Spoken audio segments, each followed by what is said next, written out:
So in terms of setup then, Dan, as we said, pretty good. I mean, you're a 2 handicap golfer. There's nothing really major wrong to start with there, okay? Takeaway now as the club went back. We watched this left-hand one. Club face here now, and the club is kind of horizontal to the ground or parallel to the ground.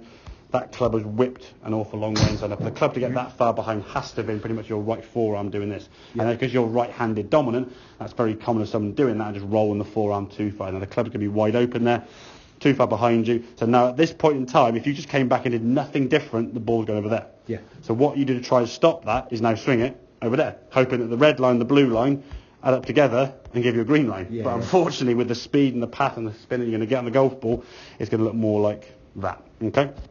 So when you get to the top of the backswing here now, you know it's going to probably have some sort of right to left spin. It's going to go left, so your left shoulder now starts working more and more and more. As you get back to the golf ball, come into impact, club face now still left open, ball starting there and just drifting off, and it's trying to get the ball to start right at target, and just really, really tough, sort of shoulders sort of quite tight and quite cramped again, not able to get through it, and then just sort of spinning through as much as you can to try and square that club face up. But unfortunately, the ball's being hit with an open club face, path going that way, face that way. It's one shot, okay? So comparing that backswing, okay, so that was where you were here, that's that. Compared to this one here now. Much better, yeah? Yeah, the club's now much more in front of you. Club face now is pointing down to the ground a little bit more, so that club face now is square. Top of the backswing, pretty much the same as you normally would do anyway, okay? But from here now, this is going to be more instinct. That first move is a feel thing. You can do that like that. It's quite easy, okay? Well, not easy, but easier, should I say.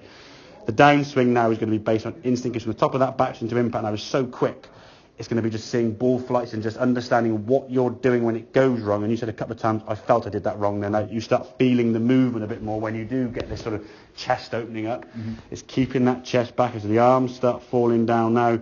That left shoulder stays back a little bit more here as the club comes back down in front, a bit more space for your arms to work now.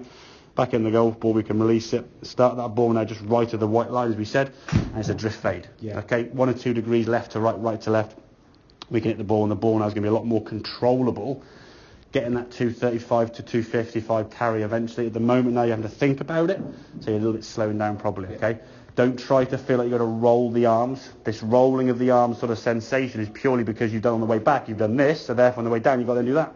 Well, in a golf ball this way, it's going to be tough. I said I'd give someone a high five, you wouldn't go that way, you'd be sort of hinge your wrist this, and it's that kind of snapping. So that work with the bag there, as we said, as you come into impact, feel that chest now this way a bit more to the golf ball rather than really sort of spinning out.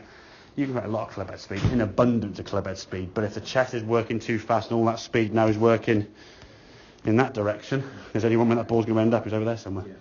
And then you can figure out eventually when you sort of square the hands up quickly, but it's a recipe for inconsistency. When it's good, mate, it's really good. Yeah. When it's bad, it's like, woohoo, reload. That's pretty much where exactly, and that's the thing. And again, your distance and stuff, it's going to be, we want to hit 8 out of 10 fairways, and the 2 you miss maybe just in the semi-rough somewhere. Yeah. Not 5 out of 10 fairways, and the 5 you miss are basically reloads, because those 5 reloads are lost balls. That's 10 shots. Yeah. So trying to play to 2, 3, 4, whatever, when you're playing off 8, you can only play to 8 because you're losing 3 or 4 golf balls. So. Yeah.